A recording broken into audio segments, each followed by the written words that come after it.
जय हिंद दोस्तों, आप सभी का स्वागत है हमारे वीडियो में। और यह वीडियो वास्तविक संख्या रियल नंबर का 5वां पार्ट है। तो आइए पिछले के वीडियो में जो बात मैंने बताई उस बात को हम फिर से दोहराते हैं, है ना, दोहरा कर चलेंगे।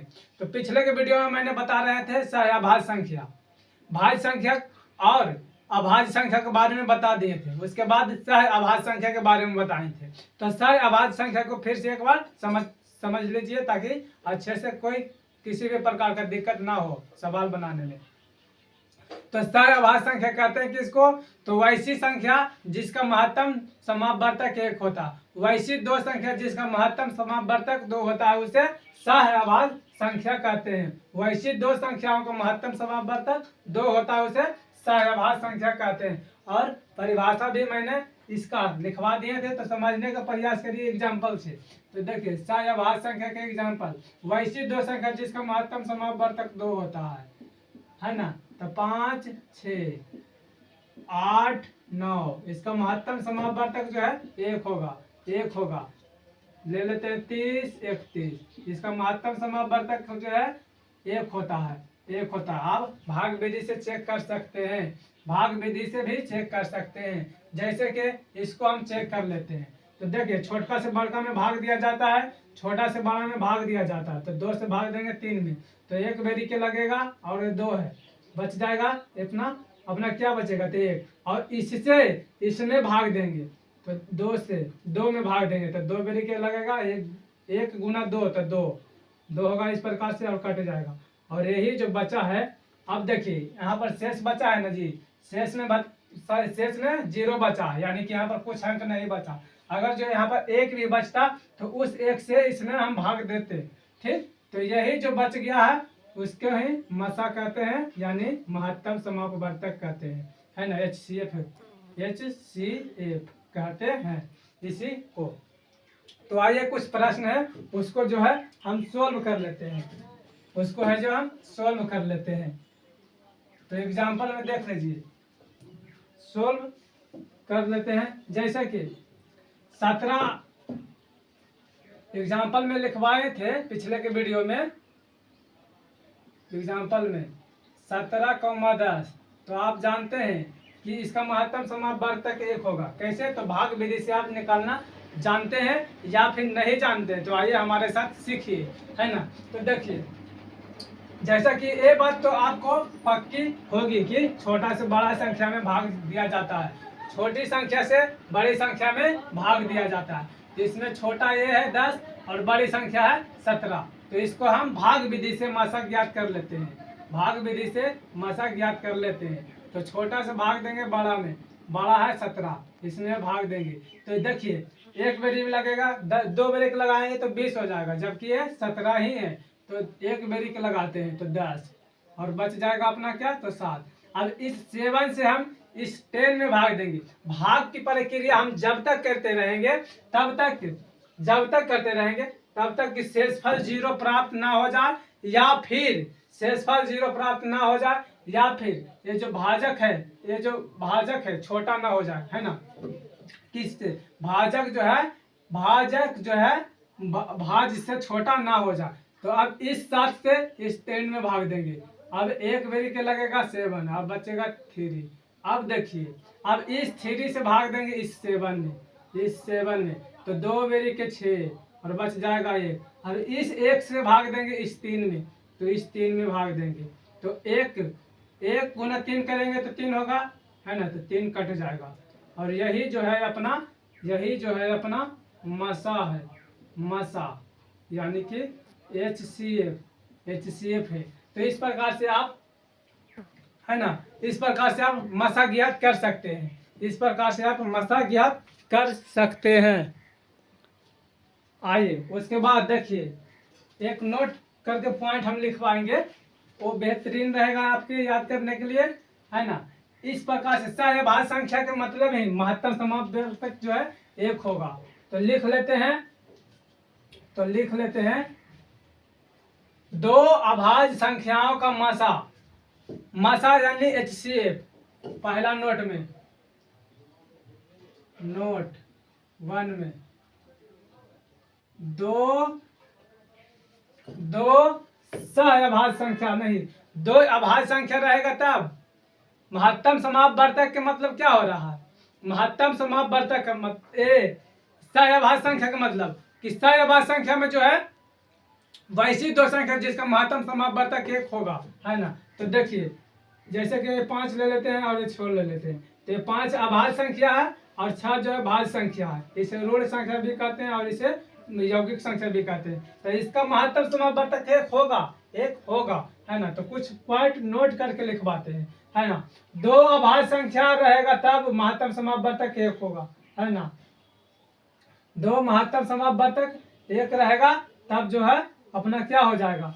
तो कुछ नोट पॉइंट में लिखवा लेते हैं। दो अभाज्य संख्याओं का मसा, दो अभाज्य संख्याओं का मसा, दो अभाज्य संख्याओं का मसा यानी HCF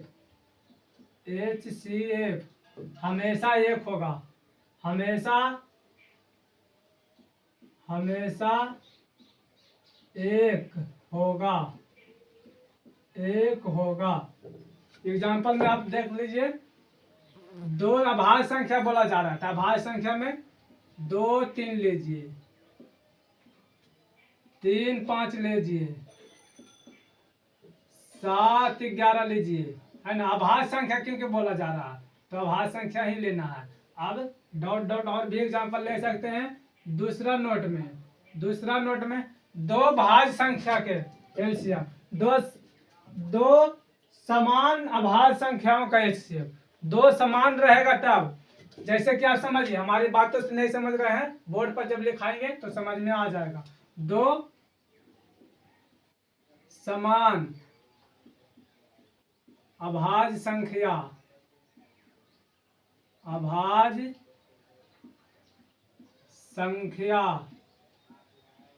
का मसा यानी HCF हमेशा दो सेम रहेगा, समान रहेगा तो वही हो जाएगा, है ना। संख्या हो तो उसका HCF वही रहता है। तो HCF दो समान अभाज्य संख्या का मसा, समान रहेगा तो वही संख्या हो जाएगा, वही संख्या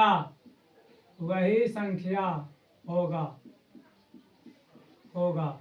जैसे कि अभाज्य संख्या के बारे में बताएं कि वैसी संख्या जो अपने आप के अलावा किसी दूसरी संख्या से विभाजित नहीं होती है उसे अभाज्य संख्या कहते हैं, है ना। एक से विभाजित होगा वैसी संख्या जो एक और अपने आप के अलावा से किसी और संख्या से विभाजित नहीं होगा, वह संख्या अभाज्य संख्या कहलाएगा। तो दो समान कह रहा है मतलब अभाज्य संख्या दो को लेना है। तो एग्जाम्पल में आप देखिए, एग्जाम्पल में जैसे कि 3 अभाज्य संख्या है तो दो को समान कह रहा है तो दोनों एक ही लेना है। उसके बाद 7 ले सकते हैं, 5 एक देखिए दो को है, दो संख्या है ना जी, 2 अंक यानी दो संख्या है, एक अंक की संख्या लेकिन संख्या ही है तो समान बोला जा रहा है तो वही संख्या हो जाएगा। इसमें 3 HCF इसका 3 हो जाएगा, HCF इसका 3 हो जाएगा, इसका HCF जो है, इसका HCF जो है 7 हो जाएगा और इसका HCF यानी मसा जो है 5 होगा। इस प्रकार से आप लोग समझ चुके होंगे। अब आइए, अब अगला पॉइंट मतलब अगला नोट में देखिए, यदि दो संख्याओं का एक संख्या अभाज्य हो तो, यदि दो संख्याओं में एक संख्या अभाज्य हो तो, है ना। ये भी इंपॉर्टेंट बात है। देखिए तीसरा नंबर में यदि दो संख्याओं में, इस प्रकार से लिख लेंगे, यदि दो संख्याओं में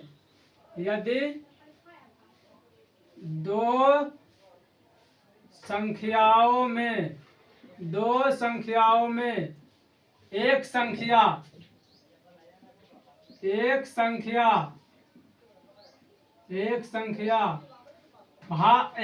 अभाज्य रहेगा, एक संख्या अभाज्य हो तो उसका HCF, एक संख्या अभाज्य हो तो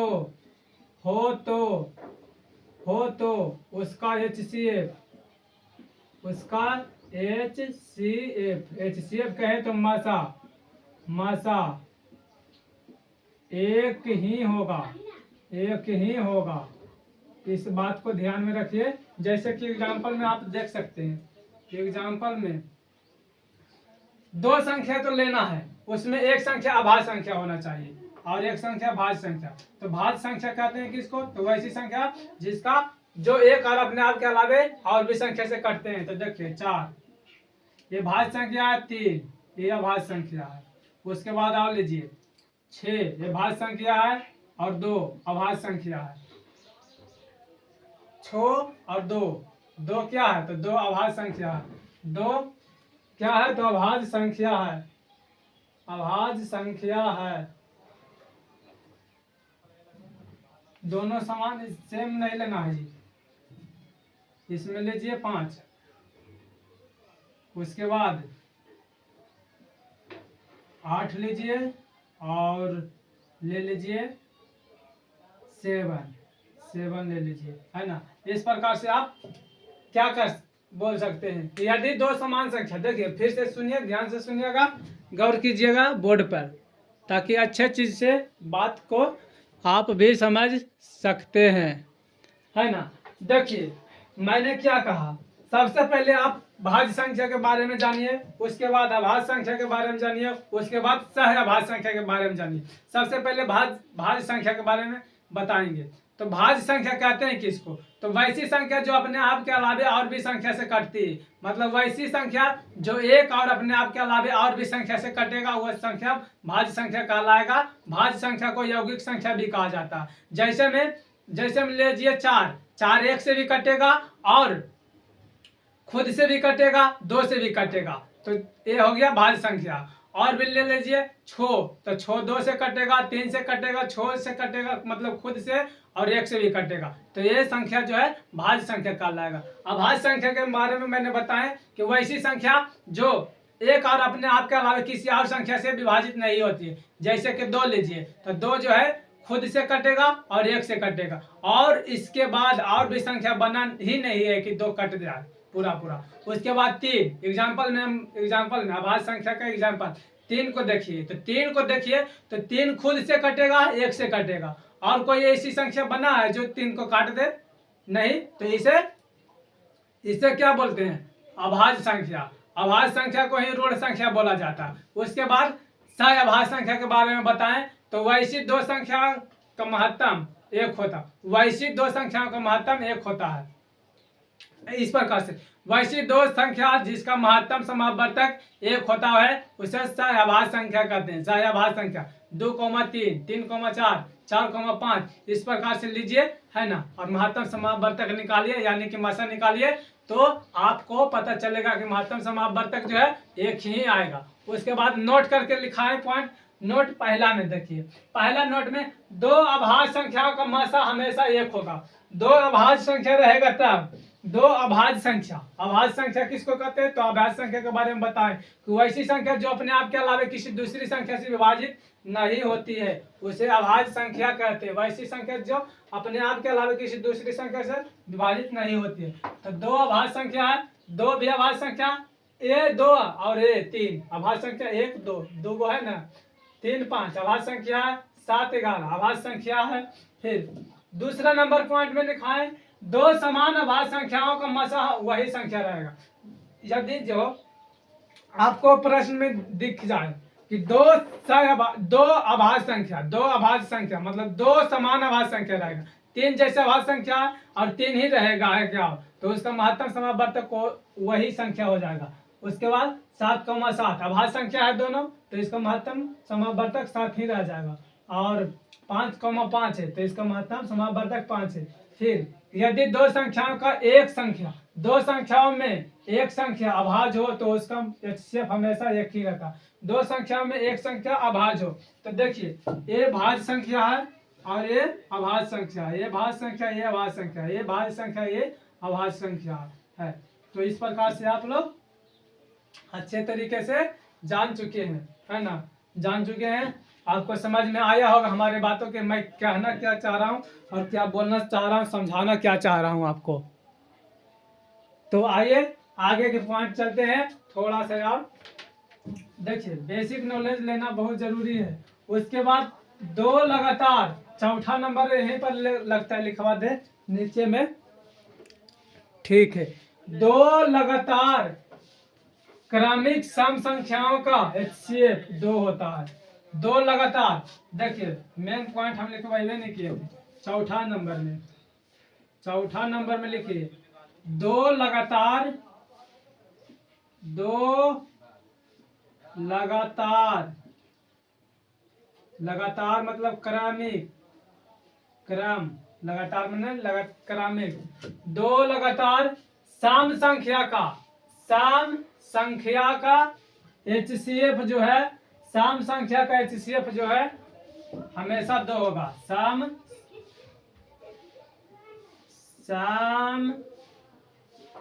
संख्या का HCF यानी मसा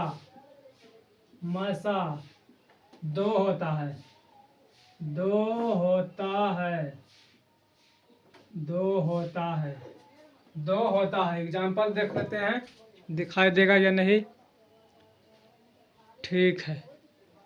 देखिए इसका एग्जाम्पल आप यहाँ पर समझ लीजिए, एग्जाम्पल, इसका एग्जाम्पल दो लगातार सम संख्या बोल रहा है, तो देखिए 2 सम संख्या है, 4 भी सम संख्या है। इसका महत्तम समापवर्तक जो है मसा जो है, मसा जो है 2 होगा, मसा जो है 2 होगा, मसा 2 होगा।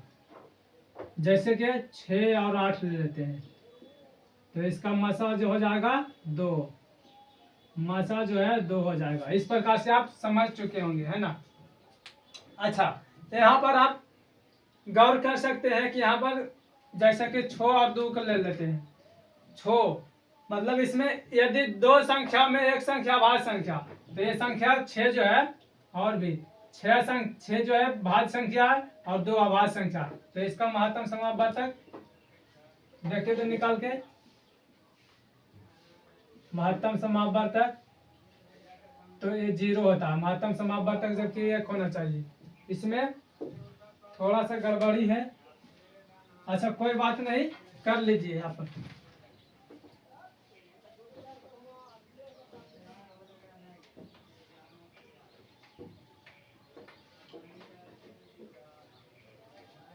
जी 2 संख्याओं में एक संख्या,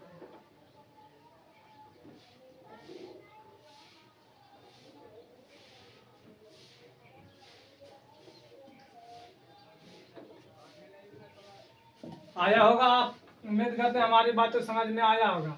यहाँ पर इसका बदले में देखिए, ये 2 संख्या है तो दोनों को दोनों समान है, मतलब दोनों का दोनों जो सम संख्या है, तो इसका पॉइंट यहाँ पर लिखाया गया है ना, तो इसको इसमें मत जोड़ना, इसको इसमें मत जोड़ना, इसमें न रखना, क्योंकि 2 लगातार है, 2 लगातार दोनों संख्या, एक तो है, मैं मानता हूं कि एक सम अभाज्य संख्या है और एक भाज्य संख्या है, लेकिन दोनों का दोनों जो संख्या था वो क्या हो रहा था, वो जो है ये सम संख्या है। आइए अगला पॉइंट चलते हैं, आगे चलते हैं।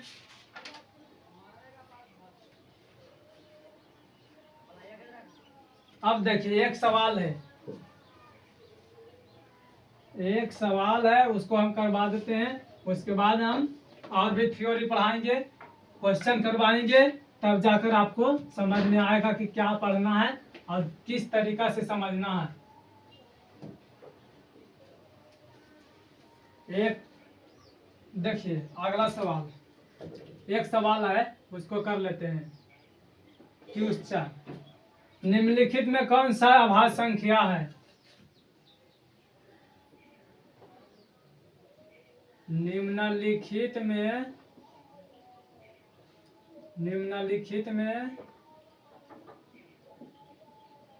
कौन सहअभाज्य संख्या है? सहअभाज्य संख्या, 2 मतलब लिखा गया, सहअभाज्य संख्या है। ऑप्शन ए में दिया गया है 10, 25, 10,25। बी में दिया गया है 4,8 और सी में दिया गया है 18,25, 18,25। डी में दिया गया है 10,30, 10,30। तो देखिए अभी जैसा कि सजाभाज्य संख्या के बारे में बताएं कि वैसी संख्या, वैसी दो संख्या जिसका महत्तम समापवर्तक एक होता, उससे सजाभाज्य संख्या। तो इसका महत्तम समापवर्तक एक होगा जी? कभी नहीं होगा। आप चेक भी कर सकते हैं। तो देखिए 2 बेरी के 20, 5, 10 से भाग देंगे 2 बेरी के 10, तो इसका महत्तम समापवर्तक है जो मासा जो है 5 आ रहा है। तो ये ऑप्शन नंबर नहीं होगा। बी नंबर को चेक करिए। तो 4 से भाग देंगे 8 में, 4 से भाग देंगे 8 में, तो 2 से लग जाएगा 8, कैंसिल हो गया। मतलब कि यहाँ पर शेषफल में कुछ नहीं बचा, तो यही मासा हो जाएगा, यही मासा हो जाएगा। जबकि सजाभाज्य संख्या का मासा 1 होना चाहिए। उसके बाद देखिए ए भी ऑप्शन नहीं होगा। डी को चेक कर लेते हैं पहले। तो 10 और भाग 30 कर लेते हैं।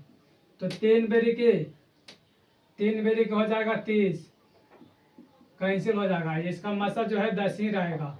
जबकि सजाभाज्य संख्या होने के लिए मासा 1 होना चाहिए, इसलिए ऑप्शन ऑटोमेटिक। इसको चेक कर सकते हैं। 18 से भागा दीजिए 25 में, तो 1 बेरी के 18 बच जाएगा 7, फिर 18 निकालिए। तो 2 बेरी के लगा लेते हैं 14, 4, फिर 7, फिर 1 बेरी के 4, 3, फिर 4, 1 बेरी के 3, 1। अब 1 से भागा देंगे 3 में, तो 3 बेरी के कट जाएगा, यही अपना शेप कहलाएगा। मसा इसका 1 निकल कर आएगा। तो ऑप्शन नंबर सी हो जाएगा। इस प्रकार से आप चेक कर सकते हैं। अब आ जाइए सम संख्या के बारे में पढ़िए।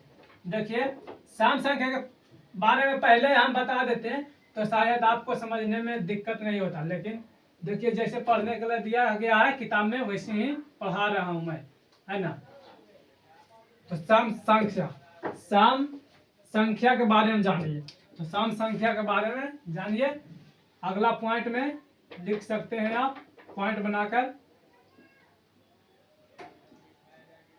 सम संख्या इवेन नंबर।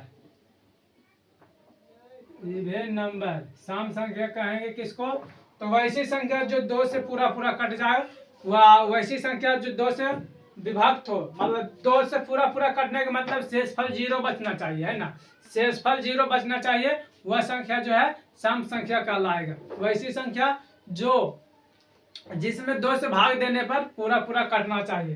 तो आइए हम लिख लेते हैं परिभाषा।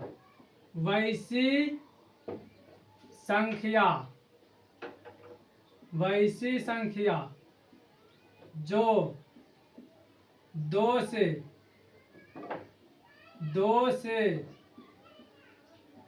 पूरा कट जाए उसे सम संख्या कहते हैं। सम संख्या कहते हैं। इस प्रकार से हो जाएगा, सम संख्या कहते हैं। तो वैसी संख्या जो 2 से पूरा कट जाए, या इस प्रकार से आप लिख सकते हैं अपना मन से, खुद से। वैसी संख्या जिसमें 2 से भाग लगाने पर पूरा कट जाए, वह संख्या जो है सम संख्या कहलाएगा। एग्जाम्पल के तौर पर आप देख सकते हैं, 2 इसमें भाग लगाएंगे तो खुद कट जाए, मतलब कि कट जाएगा, 0 आएगा शेष पर। 4, 6, 8, 10 और 12, 14, 16, 18, 20, 22, 24, 26, 28 डॉट इन्फिनिट तक जा सकते हैं, है ना। तो देखिए किसी इनमें से कोनो एग्जाम्पल उठाइए और उसमें आप 2 से भाग देकर देखिए, शेषफल जो है 0 प्राप्त होगा, वह संख्या हो जाएगा सम संख्या। या करके OR, या और भी परिभाषा होता है। वैश्विक संख्या जो 2m प्लस 1 के रूप में होता है, 2m प्लस 1 है, वैश्विक संख्या जो 2m के रूप में होता है ना। या करके अगला परिभाषा, वैसा संख्या जो 2m के रूप में होता है, 2m के रूप में होता है उसे सम संख्या कहते हैं, उसे सम संख्या कहते हैं।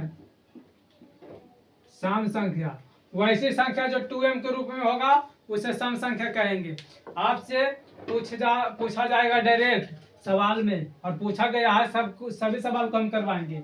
देखिए, वैसी संख्या जो 2m के रूप में होता है कहलाता है सम संख्या। ऑप्शन में दे दिया जाएगा सम संख्या, विषम संख्या, सहभाज्य संख्या, भाज्य संख्या। तो क्या कहलाएगा? सम संख्या, वैसी संख्या जो 2m के रूप में होता है। अच्छा, यहाँ पर 2m जो है ना, m की जगह पर कोई संख्या होगा, कोई संख्या नहीं, प्राकृतिक संख्या होगा। m इस प्रकार से लिख लेंगे, जहां m बराबर प्राकृतिक संख्या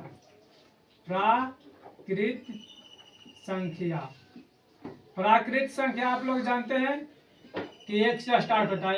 1 2 3 4 5 6 डॉट डॉट डॉट, आप इनफिनिट तक जा सकते हैं। देखिए, इसको और भी तरीका से समझाते हैं, ठीक है ना। प्राकृतिक संख्या 2m है ना जी, तो 2 रखिए और m, 2m है। अब देखिए, प्राकृतिक संख्या m की जगह पर क्या रखना है? m की